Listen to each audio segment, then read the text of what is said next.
साथियों नमस्कार। कल उत्तराखंड सरकार ने एक देवभूमि परिवार अधिनियम लागू किया है, जिसे राज्यपाल द्वारा स्वीकृति प्रदान कर दी गई है। इस अधिनियम के द्वारा उत्तराखंड के सभी परिवारों का एक एकीकृत डाटाबेस तैयार करने के लिए अधिसूचना जारी हुई है। इसके परिप्रेक्ष्य में यहाँ रहने वाले हर परिवार का एक डाटाबेस तैयार किया जाएगा और उस डाटाबेस के द्वारा यह माना जा रहा है कि किसी भी परिवार को मिलने वाली जो सुविधाएं और सहायता है वह एक साथ पता लग जाएंगी और इसके द्वारा कोई अनावश्यक रूप से या जाली रूप में किसी सुविधा का लाभ या उसके बदले में कोई और सुविधा का लाभ ले रहा है या लेने की कोशिश करेगा तो इसमें रोक लगेगी, ऐसा उनका मानना है। इसके लिए 15 साल की सीमा निर्धारित की गई है कि इस राज्य में रहने वाले जिसको 15 साल हो गए हैं उसी का यह डाटाबेस तैयार किया जाएगा। इसका एक अर्थ यह भी है कि यह एक भू कानून की तरह है कि 15 साल की अवधि या 15 साल इस राज्य में रहने के बाद ही वह इस डाटाबेस का अधिकारी होगा या इस राज्य में रहने के लिए स्थायी रूप से पात्र माना जाएगा। इसके साथ साथ इसमें एक विशेष बात यह है कि इसमें महिला को मुखिया माना गया है।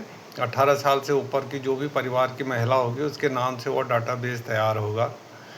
और डाटाबेस के संदर्भ में यह भी एक विशेष बात है कि इसको इम्प्लीमेंट करने और इसे नियमित रूप से लागू करने और विशेष रूप से नियंत्रण करने, क्योंकि प्रायः ये समस्या आती है कि इसमें कोई न कोई ऐसी बीच में परिस्थिति आती है कि उसे मैनिपुलेट किया जा सकता है या उसके लूप होल्स निकाल करके लोग फ़ायदा उठाते हैं। तो इसको नियंत्रित करने के लिए भी एक देवभूमि परिवार प्राधिकरण की स्थापना करने का इस अधिनियम में प्रस्ताव किया गया है। प्रायः भारत के विभिन्न या प्रदेश के विभिन्न योजनाओं में डाटा चोरी का विशेष रूप से एक डर बना रहता है। तो इसमें किसी भी परिवार के या व्यक्ति के डाटाबेस को चोरी करने पर 10 साल की जेल और 50 लाख रुपये जुर्माने का प्राविधान इसमें किया गया है। साथ ही यदि कोई अपनी झूठी जानकारी देता है या कोई ऐसा व्यक्ति झूठी जो अधिकृत नहीं है वह किसी से झूठी जानकारी इकट्ठा करके किसी का डाटा एकत्र कर रहा है तो उस पर भी 3 साल की जेल और 50,000 रुपये जुर्माने की व्यवस्था इसमें की गई है।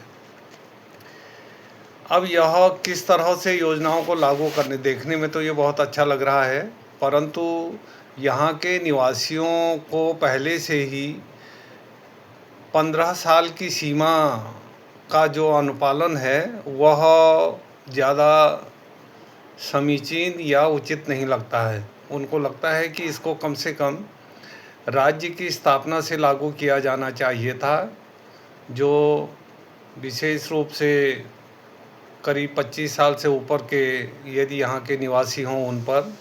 और दूसरा इसमें एक छोटा सा इस पर भी विवाद हो सकता है कि इसमें रहने वाले 15 साल के स्थायी कर्मचारी और प्रोबेशन पर रहने वाले कर्मचारियों को भी शामिल किया गया है।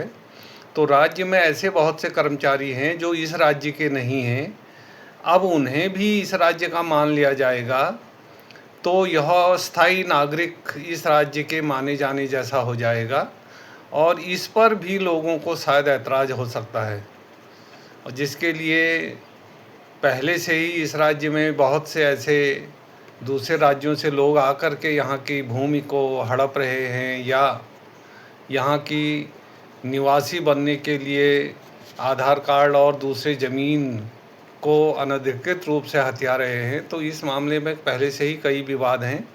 अब ये नया विवाद 15 साल का उठ सकता है, पर सरकार ने एक अधिनियम जारी कर दिया है, देखें आगे क्या होता है। जानकारी आपको कैसी लगी इसको शेयर कीजिए, कमेंट ज़रूर कीजिए। मैं पूरन दद्दा, रामनगर से।